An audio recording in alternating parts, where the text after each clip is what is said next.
What weekend of football we just had, man. Burb Jones 345.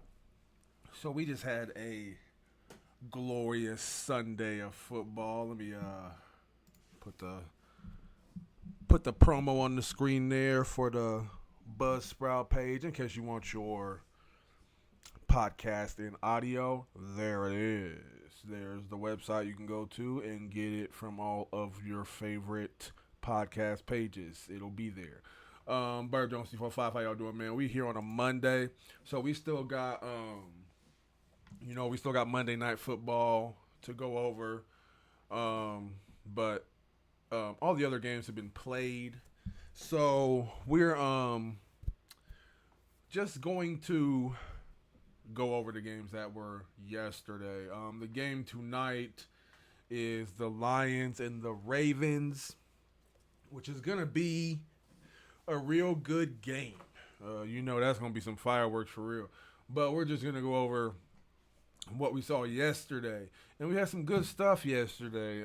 Actually, we're gonna start with the Dolphins and Bills on Thursday. But yesterday, we had a lot of blocked kicks, returned for touchdowns. Some notable ones like the Browns and Packers.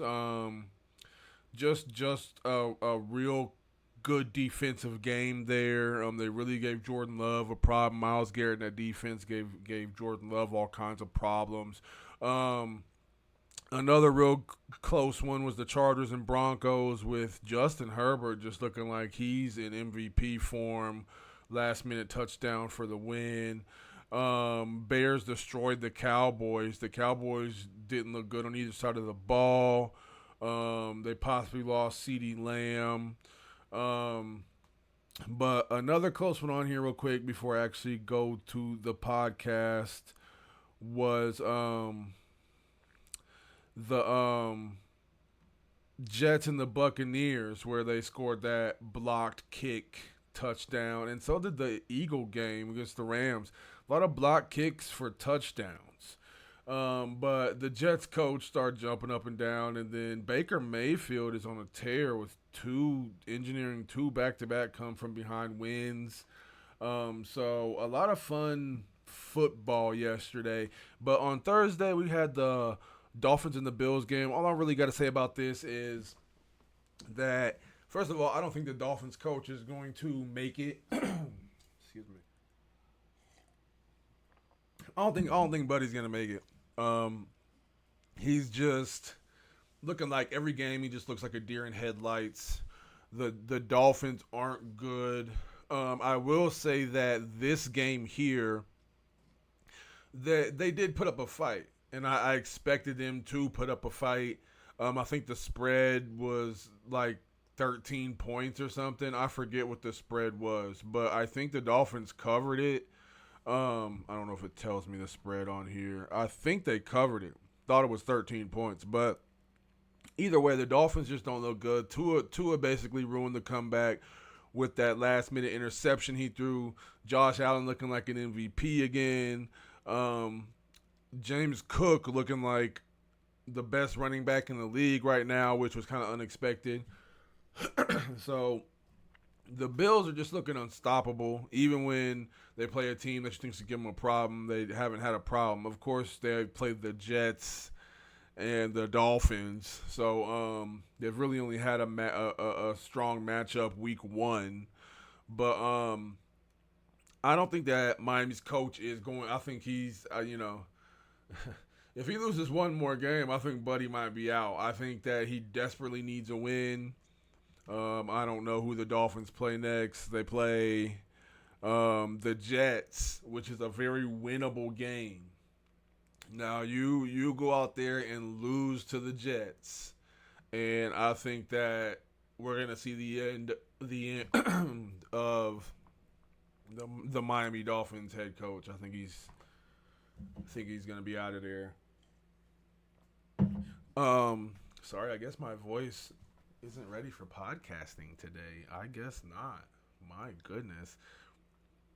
Excuse me. The Bills are on a roll. The Dolphins suck. And it just doesn't look, Tyreek Hill is doing all he can, but his numbers are down because Tua isn't that good. Um, they did put up a fight, but other than that, the Bills, Tua ruined it with a last minute interception. Josh Allen 3 touchdowns passing, James Cook 1 running.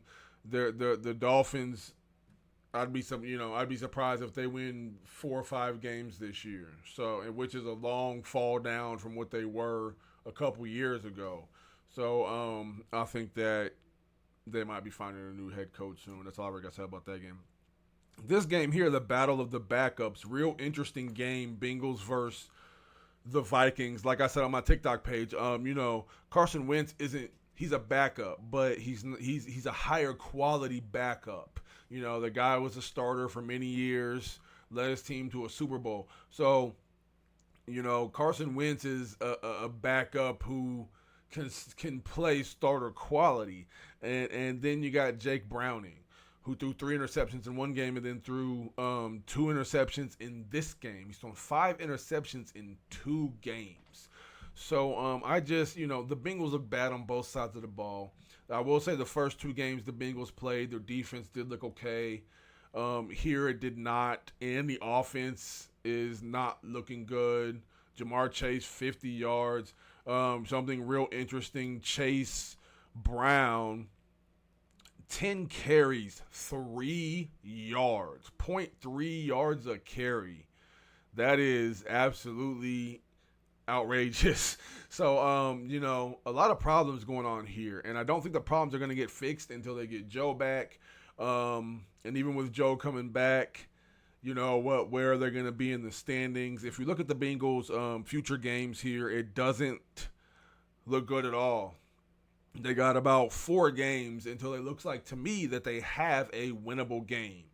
Bengals Broncos going to be rough. Lions Bengals going to be real rough. Bengals Packers with Bengals on the road just seems impossible. And then you got a divisional Steelers and Bengals, which divisional going to be a problem. And then you got Bengals and Jets, which probably seems like the first winnable game in the next five weeks. We could be looking at a 2-6, a 2-5 Bengals team by the time they get to the Jets. They could be 2-5. But 1, 2, 3, 4, 2-6. They're 2-1 right now. Okay, no, sorry, 2-5. They're 2-1 right now. So by the time they get to the Jets, it could be 2-5. And then good luck coming back over that hump, trying to get into the playoffs. I just don't think it looks good. This Bengals team does not look like they can beat in any of the teams up until the Jets. And even the Bears, they play the Bears after that, who just made the Cowboys look like they didn't know what they were doing. So, long road ahead for the Bengals. I'm not here to make fun of them. I'm just saying that it doesn't look good, especially after getting thrashed by Carson Wentz, who, by the way, I think will probably, they're going to keep him starting. If Carson Wentz keeps winning, they're not going to I don't think they're going to put JJ back in as starting. If Carson Wentz keeps doing this, they're going to put in whoever is winning games. Okay, and then Raiders, Washington. This was a battle of a backup versus a starter. Geno Smith threw 3 TDs and still lost the game. Ashton Jeanty, 17 carries, 63 yards. Trey Tucker caught all 3 of those TDs. I don't know if I don't know if Trey Tucker is emerging as the number 1, but he's getting better and better. Regardless, another game the Raiders can't win and lost to Marcus Mariota, who ran a TD, threw for a TD. They also returned a punt return for a touchdown. So I personally thought, including myself, that the Raiders were going to give them a problem. No Jaden Daniels. I thought, hey, shouldn't be no problem for the Raiders to at least keep in the game. And they get blown out again by the backup. So this is rough right here, especially as a Raiders fan. If you're a Raiders fan right now, this is rough. Your starting QB got destroyed by a backup. You're 1-2. Haven't seen too much promise from your running back draft pick. 17 carries, 63 yards. That's a lot of carries for 63 yards. Just not a whole lot there. The Trey Tucker, 8 receptions, 145 yards, 3 TDs. That's a great stat line. But Geno Smith, 289 yards, 3 TDs. Looks like the defense needs work here. They put up 24 points, but defense gives up 41 points. So looks like some holes need filled on this defense here. And I also think that they need to use Brock Bowers more because that guy's great and they're not doing anything with him. Falcons got embarrassed by the Panthers. And this is what I said on TikTok on Sunday. This is the calling for Kirk Cousins. Michael Penix Jr., 2 interceptions, 172 yards. That's bottom of the barrel. Michael Penix hasn't looked good except for that first game. He hasn't looked good. I wouldn't be surprised if we saw Kirk Cousins this coming Sunday or heard the announcement that he was going to start this coming Sunday. They might give Michael Penix another chance, but this is horrible. Not being able to score against the Panthers is horrible. Not even a field goal. Couldn't even get in field goal range to make a field goal all game long. That's bad. That's really bad. And 2 interceptions to boot. That's just really that's a calling for the QB to be benched. And I'm pretty sure that fans are already calling for it. This is an embarrassing loss for Atlanta. Atlanta was the favorite to win, and they lost by 30. And Bryce Young ran in a TD, but didn't throw for any. And this is what annoys me about Bryce Young. I know he threw 3 TDs last game, but this is one of them Bryce Young stat lines that annoys me. 16 for 24, 121 yards. He ran a TD, but I guess he didn't turn it over. But, 16 for 24, 121 yards. Like, the thing with me is this dude is averaging 5 yards a pass. He's averaging 5. It took him 16 passes to get 121 yards. He's averaging 5 yards a pass on the season. And I guess that's what's annoying me about Bryce Young. He also has almost as many interceptions as touchdowns. He has 4 touchdowns and 3 interceptions on the season. And he's averaging 5 yards a pass. And it's just a whole bunch of mediocreness going on with Bryce Young. But they got the win. So, they're 1-2. They got the win. And it was a gaudy win. But I think there was a lot of defense involved here, keeping the other team to 0 points. Bryce did orchestrate the game, and he did get a running touchdown. But, I'm just not impressed. Simple way to put it, I'm just not impressed by the dude's stat lines. It's hard to say that when the team gets the win that you're not, but I'm just not impressed. 16 passes for 121 yards. I'm not impressed by that. Say what you want about me. I'm just not. And I do think that Atlanta, I think Kirk Cousins is going to be playing some games before this season is over. If Atlanta's not going to lose another game and not put in Kirk Cousins. That's what I'm saying. Indiana Jones, as a Colts fan, this is very surprising. Indiana Daniel Jones, 3-0. And he's just playing lights out, running TDs, throwing TDs. Jonathan Taylor, 3 rushing TDs. Now, we are talking about the Titans here, so I'm not going to, get all glorious on, we Colts did have a good win last week against the Broncos, 1-point win, but a win is a win. No one expected the Colts to win. Just what a great start to the season, 3-0. Hell, if we can pull off, a few more, we're about damn near into a playoff position in this division with the Texans not being good, and then with the Jaguars, the Titans are 0-3 in this division. You don't need much. Hell, we get to 8 or 9 wins, we're in the playoffs. So, great start to the season for the Colts. Just very happy with the defense.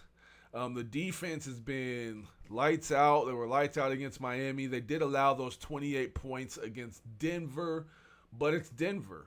I mean, so you're not going to keep teams to 10 points every game, 28 points is still good defensive game against a team like Denver. Titans held them to 20. The offense is playing great. The spotlight is on Daniel Jones, but this defense is playing lights out. There was an interception. There was a pick six returned here by Kenny Moore. So the defense is just playing so good right now, and I'm a firm believer that defense wins games. Offense, you have to put points on the board to win the game, but if the other team can't score, you're going to win almost every time. So Daniel Jones, I think, I keep asking myself, did he just need a change of scenery? Everybody has this image in their head of Daniel Jones, being terrible, being with the Giants, and now come to think of it, a lot of QBs with the Giants look the same. Look at Russell Wilson versus Kansas City last night. He didn't look good. So I'm starting to think maybe it's the Giants as an organization with their quarterbacks, kind of the same way the Jets are with their quarterbacks, kind of the same way the Browns are with their quarterbacks. You get where I'm going here? I'm starting to think that it's something like that. The Jets, the Browns, the Jets, the Browns, teams like that, they're not good with their quarterbacks. The Giants. So Daniel Jones being with the Giants is a team. Beside until they after Eli Manning, they haven't had anybody good at quarterback. They're trying to use Russell Wilson this year. He's probably not going to hold the job because he's not playing well right now. The Giants just one of them organizations who can't. They can't develop good quarterbacks. I don't know what it is. So maybe Daniel Jones. What I'm saying here is what this ramble I'm rambling on about is maybe Daniel Jones is actually good, and he just needed to leave the Giants. Maybe he's in a better position with a better quarterback coach, a better head coach, in a better organization that's good, that has a history of having good quarterbacks, Andrew Luck, Peyton Manning. Maybe he is with a team that can bring the good out of him, which the Giants were not able to do. And it's not like the Giants exactly surrounded him with top-tier talent. He did have Saquon Barkley, but that Giants defense and offensive line has been historically bad. So maybe my whole point of this is maybe the Colts are getting the good Daniel Jones because the organization does better with their quarterbacks than the Giants did. And so that's all I have to say about that. Colts 3-0, keep rolling. And like I said, in this division, it won't be hard to get a playoff spot at all in a division like this. So just keep knocking out the wins. Next week's going to be rougher. Next week, the Colts play the Rams, and the Rams ain't about to be nothing nice. They did lose last minute to the Eagles, but the Rams are a good team. So it's going to be like the Broncos, probably going to come down to the wire there. WNBA, we just had the Fever beat the Aces. And so just want to, nobody really expected that to happen, especially without Caitlin Clark playing. Fever just a real good all-around team. Everybody puts pitches in, and it's a real group effort. The Aces seem to roll with how Asia Wilson rolls. If Asia Wilson can't get 30 points, it's hard for the Aces to win, in my opinion. Asia Wilson has to drop 25, 30. Last night, she only put up 16. She did have 13 rebounds. Jewel Lloyd with 3 points, it's just not as much of a team effort, I would say, as the Fever. And I believe that the Fever can win this series in 5 games. They only need 2 more wins.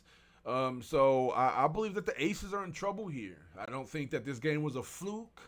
I think that the Fever have the tools to beat the Aces because the Aces lose when Asia Wilson can't put up 30 points. So you defend her good enough, and the Fever can win this game. And that's all I got for y'all on this podcast today. We went 20 minutes. So let me go ahead and get y'all back to y'all regular scheduled Monday so y'all can get ready to watch this Lions-Ravens game. And we're going to come back probably on, I don't know, probably on Saturday or Sunday, maybe before the next Sunday game starts, or maybe after. Probably, you know what, probably next Monday, just to give more material. So after the next round of games on Sunday, we'll be back in here at Bird Jones 345. Make sure you are watching the highlights on the TikTok. Make sure you are watching the highlights on the YouTube. And the whole episode will be on YouTube. And you know the whole episode on audio is on the Buzzsprout page right here. And that's all we got for y'all, man. Barb Jones 340. I'm out of here. Got to get back to work.